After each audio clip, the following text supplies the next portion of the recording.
Sir నా అంగము ఒకప్పుడు ఈ సైజ్ ఉండే సార్, ఈ మధ్య కాలంలో ఈ సైజ్ అయింది అనే ప్రాబ్లం నీకుందా? ఇక్కడ పాయింట్ చూడు, ఈ సైజ్ నుంచి ఈ సైజ్ రావడము అంటే 2 పాయింట్స్. ఒకటి ఏంటంటే పొడవులో ఇంత ఫరక్ వచ్చిందంటే పొట్టిగైంది, రెండోది ఇంత లావు ఉండేది జస్ట్ ఇంత సన్నగా అయిపోయింది. సో ఈ రెండిట్లలో ఏదైనా లైక్ పొడవులో తక్కువ కావడం కానీ లేదా లావు ఉన్న అంగం సన్నగా కావడం కానీ ఈ ప్రాబ్లం గురించి ఈ వీడియో డిస్కస్ చేద్దాం. మెయిన్ పాయింట్ ఏంటంటే శీఘ్రస్ఖలనం అంటే తొందరగా వీర్యం కారిపోవడం, డకౌట్, దాంతోపాటు అసలు అంగం గట్టి పడకపోవడం, అంగస్తమైన సమస్యలు, ఇట్లాంటి సమస్యలు రొటీన్గా వస్తున్న క్రమంలో ఈ 1 year 2 years నుంచి మాత్రం అంగం సైజులో తేడా వస్తుంది అని చాలా మంది క్లయింట్స్ ఇబ్బంది పడుతున్నారు. చాలా కమెంట్స్ రావడంతో వీడియో చేసిన. అయితే ఈ వీడియోలో ఇది ఎందుకు ఇట్లా అవుతుంది అనేది డిస్కస్ చేద్దాం. సో ఇక్కడ అంగం సైజ్ చిన్నగా కావడం గురించి మాట్లాడాలి అంటే ఫస్ట్ పాయింట్ ఏంటి అంటే ఇది వాళ్ళ ఊహ కావచ్చు, భ్రమ కావచ్చు అని నేను ఒకటంట.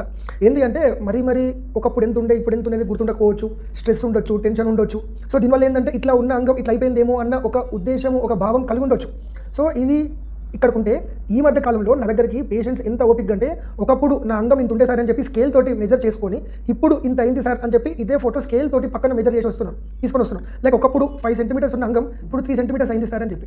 సో ఇక్కడ పాయింట్ మంచిగా అర్థం చేసుకో. ఇంత క్లియర్గా ఎవిడెన్స్ ఉన్నప్పుడు ఇదేదో స్ట్రెస్ తోటో ఊహించుకోవడంతో ఒక భ్రమనో ఒక ఫీలింగో. కొంతమంది ఏంటంటే సార్ నా ఫ్రెండ్ ఒకసారి సుసు వచ్చినప్పుడు నేను చూసిన వాడికి బాగా పొడుగు అనిపించింది, నాకు పొట్టి అనిపించింది, అది భ్రమ ఉండొచ్చు అనుకుందాం కొంచెం వరకు. కానీ క్లియర్గా స్కేల్ తోటి మెజర్ చేసినప్పుడు సైజ్ చిన్నగా అవుతుంది అంటే కారణం గ్యారంటీగా ఉంటుందా లేదా? అయితే ఈ వీడియోలో నేను అడిగే క్వశ్చన్ ఏంటంటే నీ అంగం ఒకవేళ సైజ్ చిన్నగా అయింది, అది ఏదైనా కానీ ఇందాక అనుకున్నట్టు పొడవు నుంచి పొట్టిగా, లావు నుంచి సన్నగా, ఏదైనా కారణం ఏముండొచ్చో కరెక్ట్గా నువ్వు కమెంట్ చేయి. ఏం తెలియకపోతే ఎనీ గెస్ కమెంట్ చేయి. నెక్స్ట్ వీడియోలో దీనికి కారణం ఏంటి, దానికి పరిష్కారం ఏంటి. కొన్నిసార్లు చిన్న పిల్లల్లో అంగం కూడా సన్నగా ఉండిపోతుంది, చిన్నగా ఉండిపోతుంది, పెరుగుదల ఎక్కువ ఉంటూనే ఉంటుంది. అంటే చూస్తే 10 years 12 years 15 years వచ్చినా కూడా ఇంకా చిన్నగానే ఉంటాయి.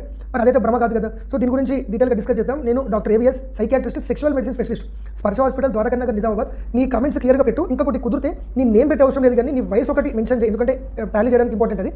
నీ వయసు మెన్షన్ చేసి దాంతోపాటు ఏ కండిషన్ తర్వాత, ఏ ఇన్సిడెంట్ తర్వాత, లేదా లైక్ ఎన్ని రోజుల నుంచి నీకు ఇట్లా అంగం సైజులో డిఫరెన్స్ కనిపిస్తుంది అనేది క్లియర్గా మెసేజ్ చేయి.